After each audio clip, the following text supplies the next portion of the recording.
আমাদেরকে মানুষ বললে রাস্তা তো হাসে, তুই মানুষ। 6 বছর আগে আমার একজনের রুটি খাওয়াইছিল, তার বাড়ি চেহারা এখনো মনে আছে। তুই যে বিপদে ছিলি, তোর স্বাস্থ্য ভাই যারা একজনের যে বিপদকালে সাহায্য করে বিদেশ পাঠাইছে, সব থেকে বড় কোটিপতি হইয়া তারে ওখানে ফেস লাগাই তারে ভাড়াই দিয়া তাকে তো কসমি মানুষ বেড়া। মনে রাখবেন, আইনের সামনে দাঁড়ালে যাকে দেখা যায় এটা মানুষ নয়, মানুষের কবর। আসল মানুষ এখান থেকে হতে হবে, স্যার এটা মানুষ, তার সব মানুষ। আর এই জায়গাকে মানুষ করার জন্য এমন কিছু আল্লাহর বান্দা তালাশ করতে হবে আপনাকে, এটা মানুষের মতো মানুষ হয়েছে, আল্লাহ এবং নবীর প্রেম দিয়ে সঞ্চিত হয়েছে। এর সাথে সাথে চলতে থাকবেন, শিখতে থাকবেন। আল্লাহ চাহে তো আপনি একদিন মানুষের মতো মানুষ হয়ে যাবেন। আল্লাহ আমাদের সবাইকে একটু বুঝার তৌফিক দান করুন। আমি আপনাদেরকে অনেক কষ্ট দিয়েছি না? বিরক্ত হয়েছেন? আমি দোয়া নেওয়ার উদ্দেশ্যে 2-4টি কথা বলার চেষ্টা করেছি। সবে যে 2-1 জন আমাকে ভালোবাসেন তাদের কাছে আমি একটা আবদার করতে চাই, যদি অনুমতি দেন। সবাইকে বলবো না, যে 2-1 জন আমাকে আল্লাহর জন্য ভালোবাসেন, আমি আপনাদের কাছে ছোট্ট একটা অনুরোধ করতে চাই, যদি সাকসেস হতে চান এই জবান থেকে বন্ধ করে ফেলুন। যত জামিলার আচ্ছা, জিহ্বা ছাড়া কথা হয়? জোরে বলেন। জিহ্বা যদি না থাকে কথা বলা যাবে? আচ্ছা, এই জিহ্বা কথা বলার জন্য জিহ্বার দরকার আছে না নাই? আমরা যত কথা বলি, ভালো কথা বেশি বলি না খারাপ কথা বেশি বলি? মানুষের মনে শান্তি দিয়ে বেশি নাকি আঘাত দিয়ে বেশি? জান্নাত কামাই বেশি না জাহান্নাম কামাই বেশি? কি দিয়ে? কখনো কি একবার ভেবে দেখেছেন এই আল্লাহ তাআলা এই জিহ্বাটাকে দিয়েছেন, তো দিয়েছেন কোথায়? 32টা দাঁতের মাঝখানে। অথচ দাঁত এবং জিহ্বা শত্রুর মতো, দাঁত যত শক্ত জিহ্বা তত নরম। আল্লাহ এই জিহ্বাকে দাঁতের ভিতর দিলা কেন?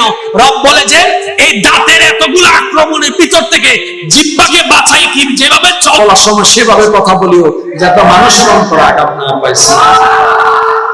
আমি অনুরোধ করব, যত পারবেন, হ্যাঁ একদিনে হবে না, এক সপ্তাহে হবে না, এক মাসে হবে না, চেষ্টা করে যাবেন আল্লাহর নবীর খুশির জন্য জিহ্বাকে হেফাজত করতে। মন চাইবে হসনা, আমি শুধু তাহলে তুই হইতাম না, কারণ মনে বললে দোষ নাই, মনে বললে কোনো গুনাহ, কিন্তু জবানে বলে ফেললে দুনিয়াতেও গুনাহ আছে, পরকালেও গুনাহ।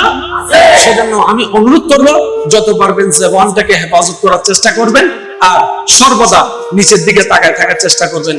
কারণ এই মাটির দিকে যে যত বেশি তাকায় থাকে, অহংকার থেকে সে তত বেশি মুক্ত থাকতে পারে। নিচের দিকে তাকায় হাঁটবেন, নিচের দিকে তাকায় বসে থাকবেন, যত পারবেন নিচের দিকে। আর যদি আপনাকে আল্লাহ অনেক অনেক অনেক দুনিয়াবি সম্মান পদ নিয়ে যায়, ডক্টর, ডাক্তার, ইঞ্জিনিয়ার, যা যা বানাই, আপনি যার সামনে যাবেন শুধু বলবেন বাস, আপনি শুধু এতটুকু বলুন, ভাই আমি কিছু না, নাগান্য মানুষ, আল্লাহ আপনি তো এত বড় ডাক্তার আছে। এই 2-4টা একটু ওষুধের নাম জানি আর কি। এবার আপনি যখন নিজেকে ছোট বানাইতে থাকবেন, রব তাকায় থাকবে, ফেরেশতা বলবে মাওলা দেখো কত বড় ডক্টর ওয়ালা, এত সুন্দর নমনীয় করছে।